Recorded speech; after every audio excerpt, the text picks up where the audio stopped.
Tonight we are going in depth on some practical steps you should take as we have 2 big days ahead of us, Thanksgiving and Black Friday. I asked Broken Arrow's Acting Police Chief Scott Bennett to stop by and talk to us about locking up both the house and the car in the coming days. Joining me today is Acting Chief Scott Bennett of the Broken Arrow Police Department. Thanks for joining me today. I appreciate it. Hi, Rick. Thanks for having me today. I wanted to bring you in because we got a lot of people who are headed out of town. What is the best advice to locking up the house this time of year? Well, a couple of things with that. I think we start out by going all the way around the house, making sure that the front, back door, side garage door, windows are all secure. I'd like to add, it's always a good idea to leave a light or two on, and we'd recommend too that you leave a TV on there if you're going to leave the house for a while. A little bit of doubt goes a long way. Is that the... Yeah, absolutely. We want to mitigate that risk. Let's say we are a high-tech folks. We've got cameras on houses and things. Let's say I detect something on my camera and I'm like in Indiana or something. Obviously, I can't just dial 918, 911. What is the best policy if I do see something going on? Yeah, the best policy is to call your local police department, and it's a good time to remind the public to be familiar with your non-emergency number. In Broken Arrow, it's 918-259-8400. So to your point, you can't call 911 because you're going to get a regional dispatch center most likely. However, if you do know your local number, you're going to go straight to our dispatch and we can hurry up and get a car dispatched out there and hopefully interrupt that crime.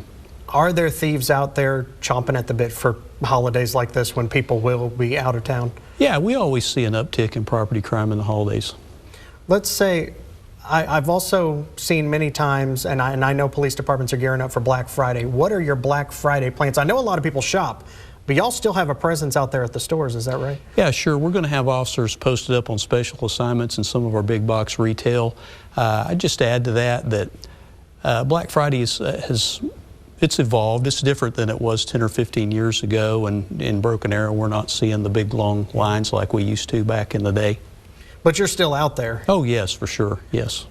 Are you prepared still, even though the lines are shorter, to see possible fights over some of these dolls and things that happen? well, we hadn't put any thought into fighting over dolls, but our men and women, they'll be out there in the stores and they'll be ready to react to whatever the day may hold. It never fails. I've been here almost 11 years. We always hear somebody, my car got broken into while I was shopping. Sure.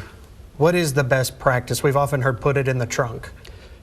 Yeah, you know, again, like the house, harden the target. Make sure your car's always locked. Any valuables, purse, packages you may buy while you're going from store to store, always best to put them in the trunk or the locked compartment. Park in a well-lit area.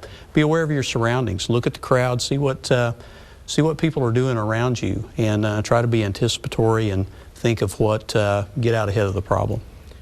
Should I cover up, if let's say I drive a truck or something like that, should I cover up what's in the back seat with a blanket, or does that just wave like a flag anyways? Yeah, I think it's if you can't locking the items up is preferable, but I think if you can't do that, certainly minimizing the risk in terms of covering the items up is a smart thing to do. It's just less temptation. Does it matter if I have electronics, or thieves are just going to look and take? Well, you know, thieves are unpredictable people, but electronics and purses, cell phones and things, laptops, always things that attract the attention of automobile burglars, in my experience. And always good to lock your doors and for sure have a lot of caution about what you do with a firearm in a vehicle. What is the best practice? Let's say I do get broken into. Obviously, I'm shopping at places that have cameras. Will y'all get that for me, or do I need to start doing some police work of my own? Or no. Obviously, first step is to call y'all. Yeah, sure. Yeah, exactly right. What we would like for you to do is to call us, and then either our patrol officers, they'll come out and they'll do a preliminary investigation. They'll try to collect the audio right there, you know, contemporaneous with the report. And if they can't do it, then a follow-up investigator from our detective division will come along and get that afterwards. I know while we're with our families, y'all are serving us and out there, and we thank you for that. Yeah, it's our honor. Is that hard on y'all? Do you have to try to keep morale up on this time of year? Because obviously somebody's got to patrol the streets. You know, it's our privilege to serve and protect the public. You come into this line of work knowing that you're working every major holiday. You're working Independence Day, you're working Easter Sunday, you're working Thanksgiving, Christmas Eve, etc.